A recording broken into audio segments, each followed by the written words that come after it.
It's been 5 years since a local family was featured on the popular TV show Extreme Makeover Home Edition. All new tonight, Whistleblower 9 is investigating new questions about the family after uncovering 5 adopted children are no longer in the home. Investigator Paul Boyd talked to 2 of those children who decided to speak out now that they're no longer minors. Extreme Makeover Home Edition was a hit reality TV show that aired for 9 seasons.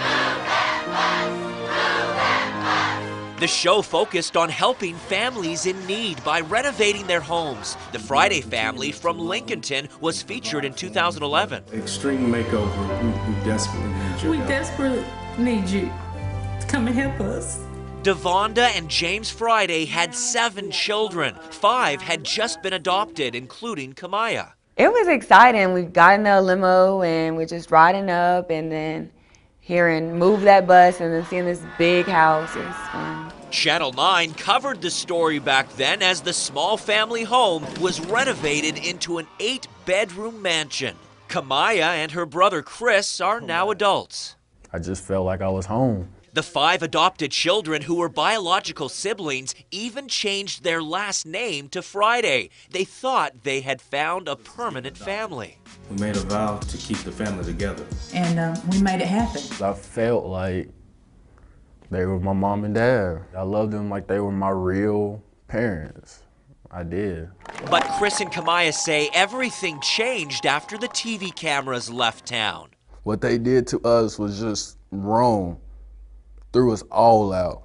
Chris says he was sent to a group home because of a bad attitude a few months after recording the show, but says he was told it was only temporary. Why did I have to leave, you know? Like, I just didn't understand it, and it just made me feel not wanted, you know? Kamaya says she was sent to a different group home a few months later and told the same thing. You gave me away. What parents don't do that? No. Within a year, they say all 5 adopted children were gone from the house. My brother and sister's 5 years old. How can they get in that much trouble where you have to kick them out? Looking back, they believe their adoptive parents, Devonda and James Friday, were motivated by just one thing. I know it was all about the money. From the first day, it was all about the money. That's all she's about, money. It's money with her. The Fridays ran a non-profit organization called House of Hope. The Makeover show created a store for them to operate and gave the non-profit thousands of dollars worth of donated items, including Sears gift cards. And she used it for herself. She used the gift cards for herself? It was supposed to be non-profit store. She was supposed to put things inside the store, but it was used for her use. Chris says he asked Devonda about using those gift cards for herself. She'll tell me, don't worry about it. Chris says Devonda drove a minivan before the show, but soon upgraded to this Mercedes-Benz convertible. She started driving a Mercedes-Benz? Yes, sir. After the show? Yes, sir. Today, their non-profit storefront sits empty, but the Fridays still live in the house. In fact, these property records show that its value has more than doubled since the home makeover. Whistleblower 9 asked the Fridays to share their side of the story, but they did not want to talk on camera. She's backing away.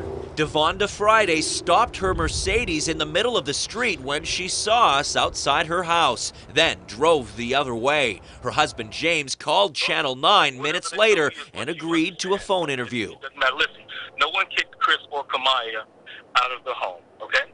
He says the children, still minors at the time, wanted to leave. As for the other 3 adopted children, James says the Department of Social Services got involved, but he wouldn't explain any further. That's a social service matter.